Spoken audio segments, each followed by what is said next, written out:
On this week's Pulling Power, designed in Coventry and built to take on the world, can Jag's new X-Type outclass its German rivals? Tired and tested, we travel to a top Italian racetrack to find out how to improve your grip. And seeing stars, we get behind the wheel of the super heavyweight that's going down a storm on the streets of London.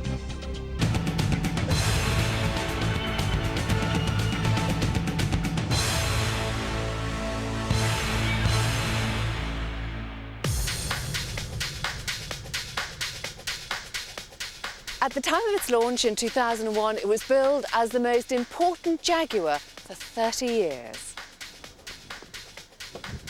The plan was simple, to build a smaller, more affordable car that would appeal to younger buyers. And then when they get older and presumably richer, they'll buy a big Jag. And hey presto, the brand's saved and everyone lives happily ever after. Well, that was the plan, but like most things in life, it rarely turns out the way you expect. And while BMW's 3 Series went from strength to strength, the X-Type just slipped quietly into the shadows.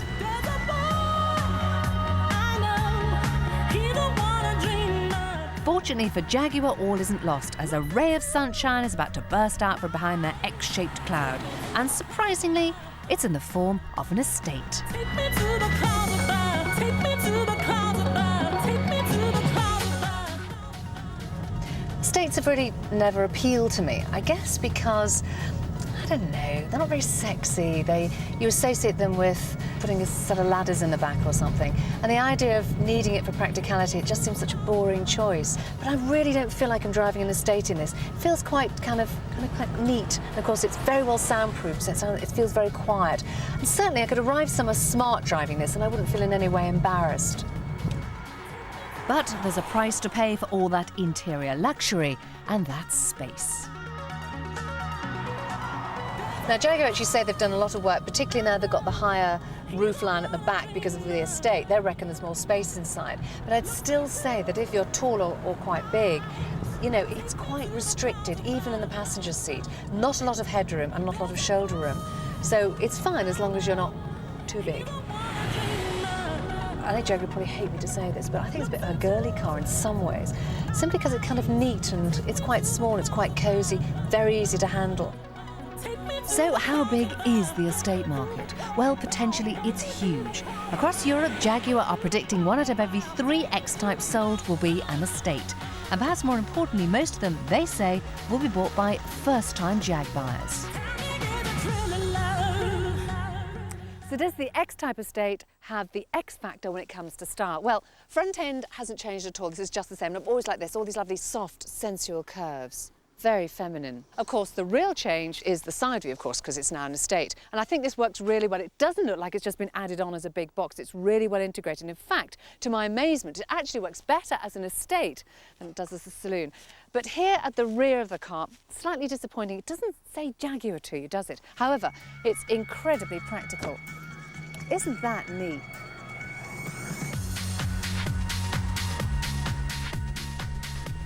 All in all, I think the styling's spot on. There's just one thing I'd say. Don't, whatever you do, go for the chrome bumpers. Do yourself a favour and stick to the body-coloured strips, like the ones on this car. They're so much nicer. Well, this is the 2-litre turbo diesel, and it is really nice, and it just pulls so well. It's just absolutely brilliant. There's so much torque to it. Which in plain English means even on these challenging mountain roads, you barely have to touch that gearbox. Now, interestingly, for the diesel, they're not actually having 4-wheel drive, and in general, I don't think it's any problem at all. On motorways, on roads like this, it's absolutely fab. But where I really missed that 4-wheel drive kind of security, for want of a better term, cornering, that sort of thing, was when we were on really narrow roads with the camber, which kind of pushing you in the wrong direction, that sort of thing. And I think I'd have felt more sure-footed if it had the 4-wheel drive. But in general, I mean, it just handles great, it really does. Now, the headline price of the diesel estate is about 21,000, and that sounds good value for money, doesn't it? But, you know, the truth of the matter is you never end up spending 21,000. By the time you've added maybe the auto CD change, you want your heated seats, or maybe you even want to upgrade to the sport version, which we're test driving. Before you know it, you're in the 24 to 25,000 pound category, and that really is no longer a cheap car. But to be fair to Jaguar, you could say exactly the same thing about the BMW and the Audi. So has Coventry's finest finally got it right? In a couple of years' time, are we going to look back at the diesel estate and say that was the car that made all the difference? That was the car that spawned a whole new generation of Jag buyers. Well, it drives well and it looks great. So, yeah, it probably is the right car at the right time.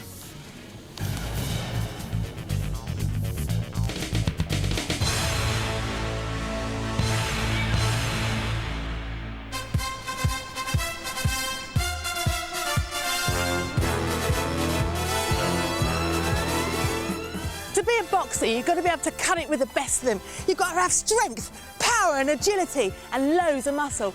Oh, and a huge motor. Big-name boxers like George Foreman, Mike Tyson and our very own Chris Eubank, they're all fans of one particular heavyweight car. Now, although they say that size doesn't matter, I reckon when it comes to cars, the bigger the better. And nothing comes bigger or tougher than the all-American Hummer. And it's not just boxers that crave this beast of a machine. Stars from the world of hip-hop are crazy about this car too. Yes. So crazy right now. I'm not talking about your standard Hummer. I'm talking about the stretch Hummer. And nothing says street bling like this baby.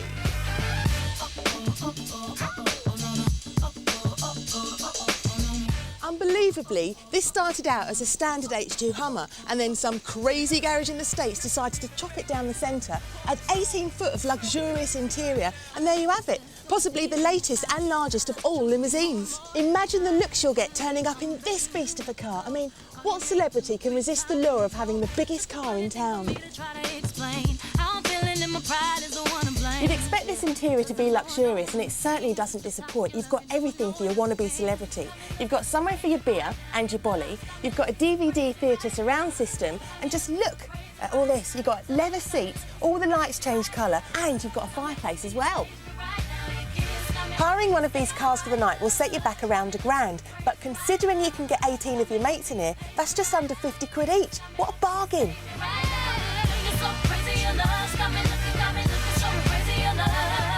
Every time it's out, people stop, look, want to have a look inside it, and when you pull up, picking people up, they're amazed. A lot of people don't know what it is. When you even tell them it's a Hummer, they say, well, what's a Hummer? Measuring a whopping 36 feet from bumper to bumper, it's one hell of a car to manoeuvre around the streets of London. I mean, surely they have to pay more than the £5 congestion charge. Just look at it, 36 feet. That's more than 2 Range Rovers or 3 Fiat Puntos.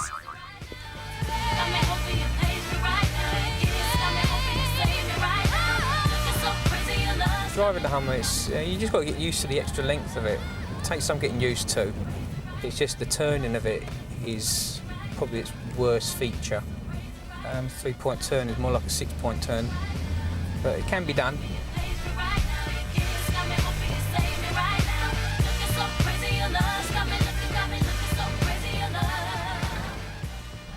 The engine specifications are that of a standard H2 Hummer. This Vortec V8 engine produces a whopping 316 brake horsepower, and it's a bit of a guzzler. You'll get just 9 miles to the gallon. And if you fancy buying one rather than hiring one, it will set you back £160,000. We did the Mobo Awards last year and picked up Big Brothers and took them to the front for the red carpet treatment. So that was fun. But does anyone really look at a limo anymore and think, there goes a star? Nah, they think stag do or hen night. But there are only 6 of these stretch Hummers in London, so for now at least, it's a real head-turner. When you're in it and like people are crowding around and like sort of tapping on the windows, they think you're someone really famous. Yeah. So it's just when you get out, isn't it? but you can still pretend you're famous, but it's They ask you whether you are famous and you say, yeah, obviously, but they still don't know who you are. Sometimes they want your autograph, but yeah, it's just a laugh, really. So if you fancy splashing out on perhaps the most extravagant taxi in London, this is the car for you.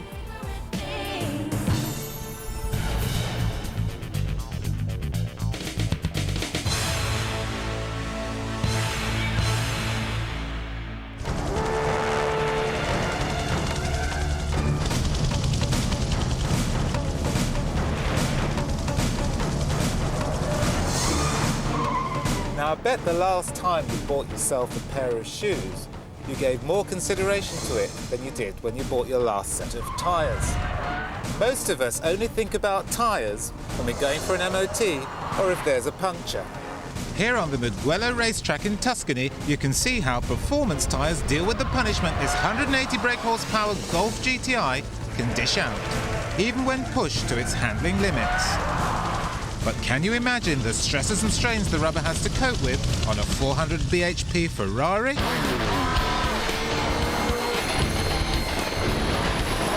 Don't ever wonder about this. This is one hell of an experience. A 360 Magna with Stefano Magna is it. Every time he brakes, I go forward. Every time he corners, if it wasn't for this, I'd be on his lap.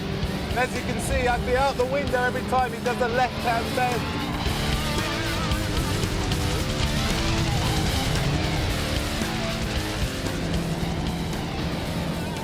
You all right, Kevin? I'm fine, I'm really fine. It's wonderful. This has to be what real racing driving is about. Here we are in a road car on standard road tyres. 0 to 60 in 4 seconds. 400 horsepower. Believe you me, you would believe you're in a motor car. It's like being in a jet on wheels. And the handling and the grip is amazing. My motor racing experience teach me that tyres can make a lot of difference, more difference than anything else. You can tune your engine and gain 300 of a second. You can tune your chassis and maybe gain 800 of a second, but you can change your tyre and gain 2 seconds. Thank you, Stefano. Thank you Wonderful. very much. Yeah, wonderful. Woo, what fun. So what does all this mean? Well, obviously high-performance tyre technology is important on the track. But when I'm out for a drive, I'm more interested in what's on the stereo than how the tyres are doing. What's that? What's that? That is, until the totally unexpected and potentially dangerous happens. Can't believe it. We've got a puncture. We've got a puncture. It's then you wish you were riding on the latest innovation in high-tech rubber. It's so damn embarrassing. Now, run-flat tyres have been around for quite a while. Top names like Goodyear, Dunlop and Michelin have all had varying degrees of success with the technology. But when the world's largest tyre manufacturer, Bridgestone, decided to put its R&D on the case, their run-flat tyres promised to be something special. Well, you know what? I'm not going to wait for the puncture to happen. I'm going to make it happen big time. Guys, get me the drill. Bridgestone have become a brand to be reckoned with in the tough world of Formula One. With that sort of pedigree behind them, they've devised a new kind of run flat specifically aimed at the performance end of the market. Now, you don't get much flatter than that. Here we are, out with a flat tyre.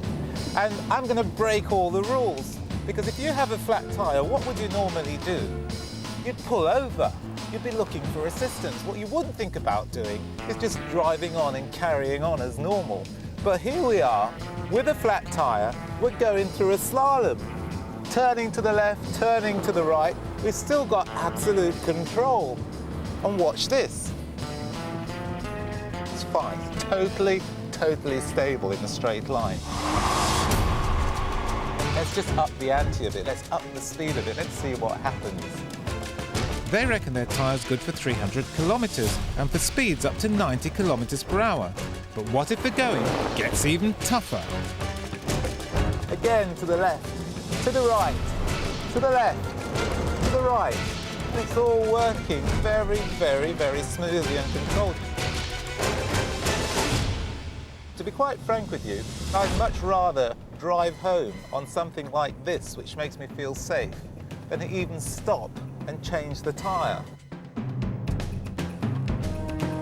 Now, that was incredible performance for a completely flat tyre.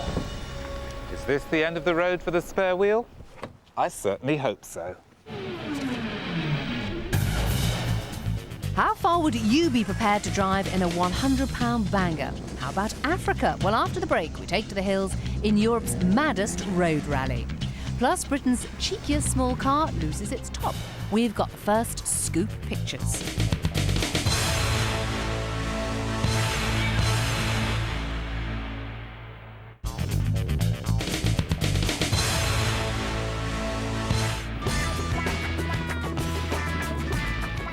It's British, it's an icon, it holds its value better than any other small car in the world, and it's gone all mean and ruthless. Or to put that another way, the Mini, the British-built Mini, is now available as a convertible.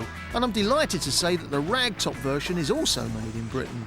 It's yours for 13 grand, and I've got to tell you, there isn't a better cabriolet on the market for the same sort of money.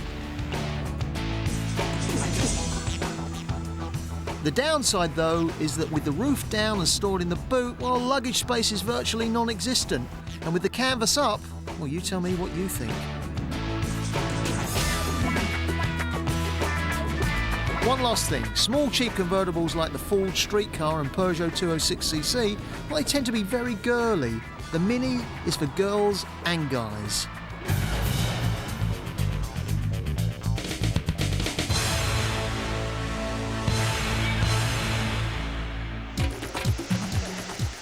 Do you fancy 3 weeks of madness and mayhem, driving thousands of kilometres, crossing 6 countries, through deserts, across minefields and along the beautiful African coastline?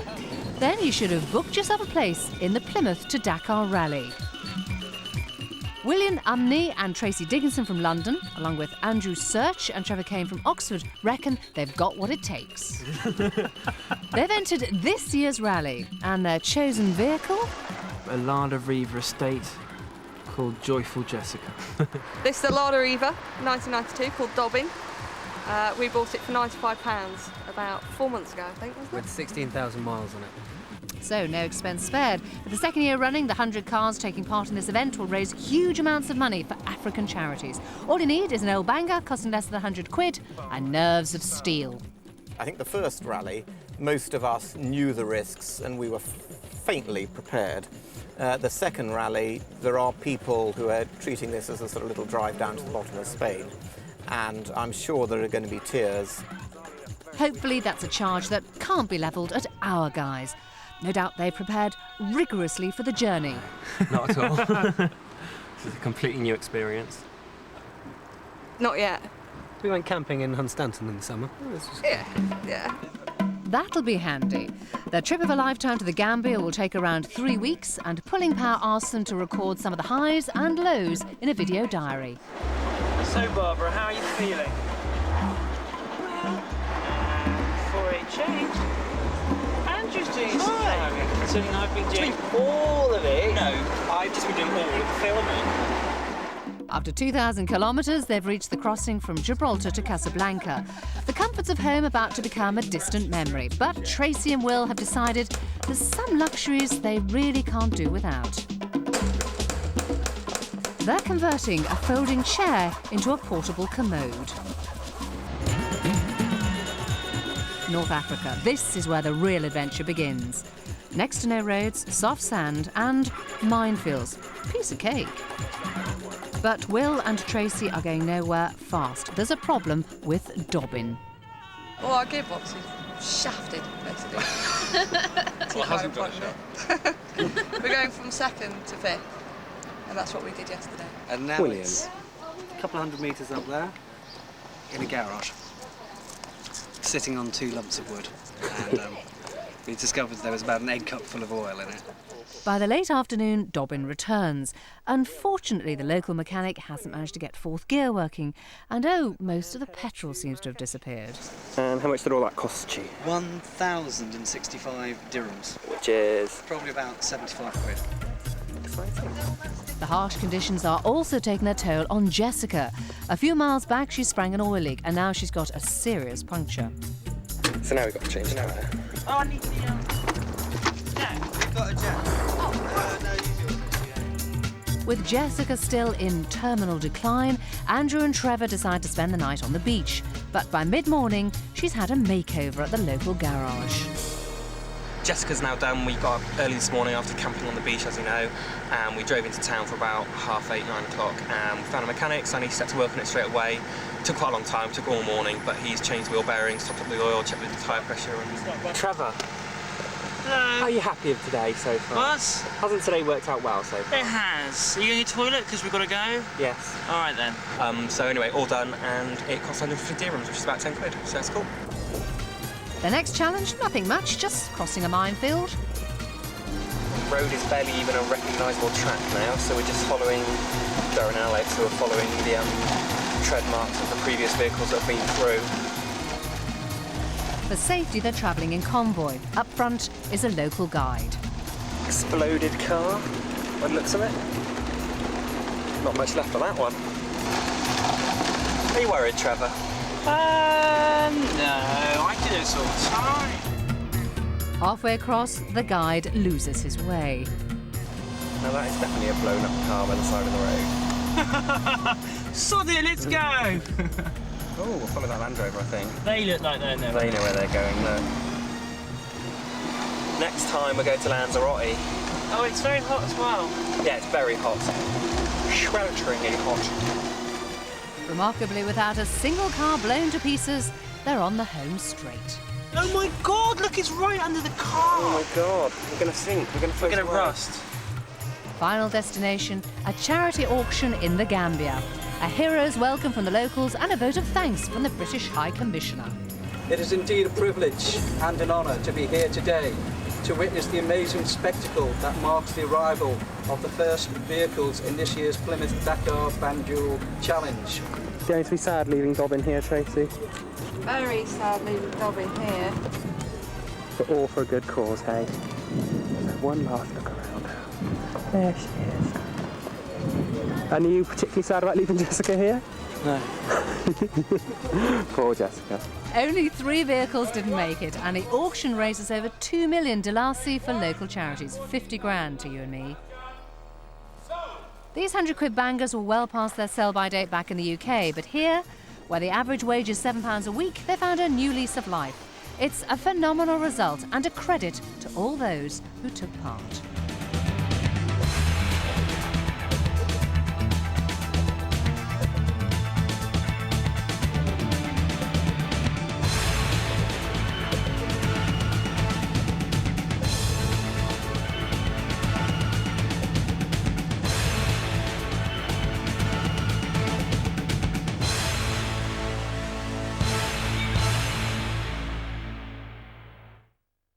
Turn up the sound and enjoy. I'm gonna blow this. I gotta run, I gotta go. I only wanna tell you what I think you wanna know. You wanna chase this and try and take a piece of me. I know I'm everything that you always wanted to be. Absolutely incredible. Hey, get out of my way. I gotta go. A new season begins with the Australian Grand Prix this weekend. ITV1. This is 007. Pierce Brosnan. Fully loaded, I think is the term. Judi Dench. It's time for you to die. Robbie Coltrane. Robert Carlyle. Denise Richards. And Goldie. I could have given you the world. The world is not enough. Saturday, 8:50, ITV1.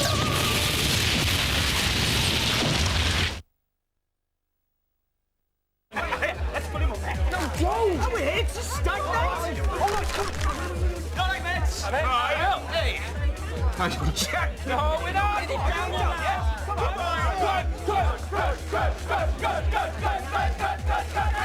You can't beat a bag of best.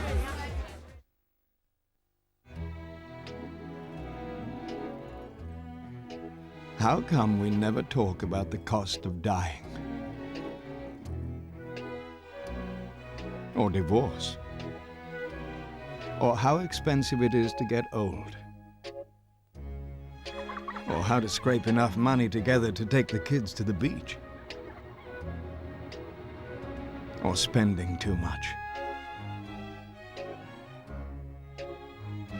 Not to mention liposuction.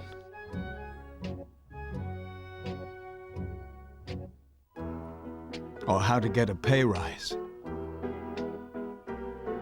Or even how to understand bank letters. Or how to make ends meet. Important stuff. Stuff that really happens. Stuff that's useful. That stuff you can talk to us about. We're Abbey. Okay, this is what's known in the advertising world as the analogy. If buying a CD was like buying pay-as-you-go minutes, you listen to your CD in the evening, cost you £5. Listen to it in the day, it costs 15 quid. I don't get it. On some pay-as-you-go tariffs, you could pay 3 times more for peak rate calls than for off-peak. With 3Pay, call anytime, and it's always the same. Sounds simple enough. 3Pay. Voice calls with no peak rates.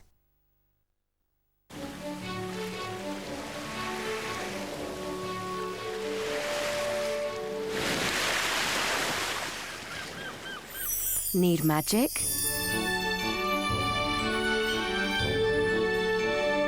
It's closer than you think. At Disneyland Resort Paris. Enjoy a magical break including hotel, Channel Crossing and Disney tickets from £369 for a family of 4. Call 08705 030 301. New Neutrogena Healthy Scalp Shampoo soothes and moisturises your scalp and gives you beautiful, healthy-looking hair. Neutrogena, it works.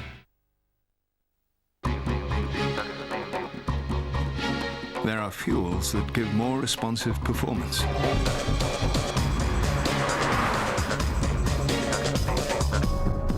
There are fuels that give less pollution. Now,